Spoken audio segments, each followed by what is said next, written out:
শিক্ষক হিসেবে ক্লাসরুম ছেড়ে পথে দাঁড়াতে হয়েছে, সেটি জাতি হিসেবে এটি লজ্জার। আমরা নিজেরাও লজ্জিত। বিষয়টি এই পর্যন্ত আসতো না যদি না সময় মতো, যেটি আমরা ক্যাডার সার্ভিসের অন্য পুলগুলোতে দেখি, সেই জায়গাগুলোতে যদি চেইন থাকে, একটা শৃঙ্খলা থাকে, তবে কেন শিক্ষাতে থাকবে না?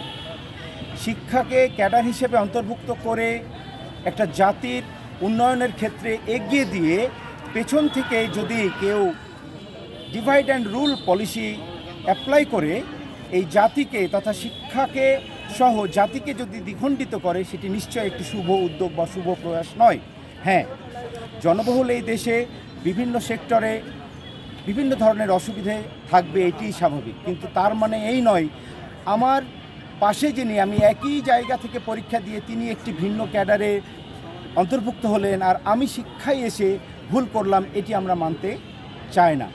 আমরা চাই এই অচলাবস্থা থেকে খুব দ্রুত সময়ের মধ্যে পদোন্নতিযোগ্য সকল টায়ারে, বিশেষ করে যারা 12 বছর ধরে একই পদে কর্মরত, যারা কর্মস্পৃহা হারিয়ে ফেলেছে, তাদের কথা বিবেচনা করে, এই জাতি এবং কোমলমতি শিক্ষার্থীদের কথা বিবেচনা করে অবিলম্বে প্রজ্ঞাপন জারি করে এই অচলাবস্থা থেকে দেশকে, জাতিকে উদ্ধার করার জন্য কর্তৃপক্ষের নিকট সবিনয়ে অনুরোধ জানাচ্ছি। ধন্যবাদ সকল।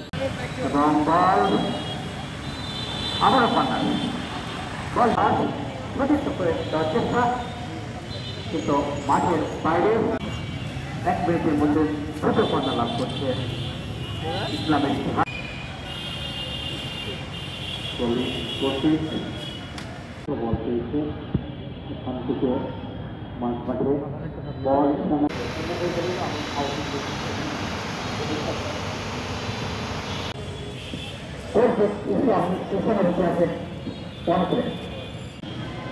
হয়েছে মাঝ মাঠে বল এবং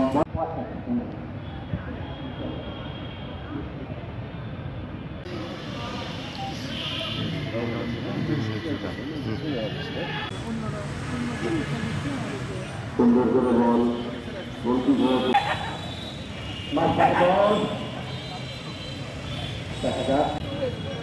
বল মাঠের বাইরে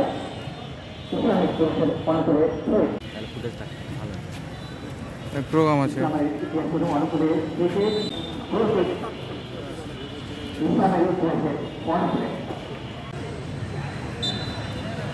হ্যান্ডবল এগুলি অনেক একটা ছোট্ট ট্রাফিক তৈরি করছে বলকে পাঠানোর জন্য।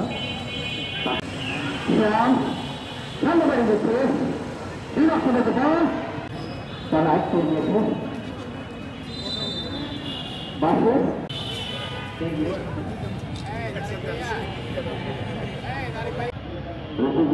এবং গোছালো এলাকার মধ্যে সাংবাদিক ভাইদেরকে ধন্যবাদ জানাচ্ছি, যারা 9 বছর, কেউ 10 বছর, কেউ বা 8 বছর ধরে একই পদে অর্থাৎ প্রভাষক পদে চাকরি করছে।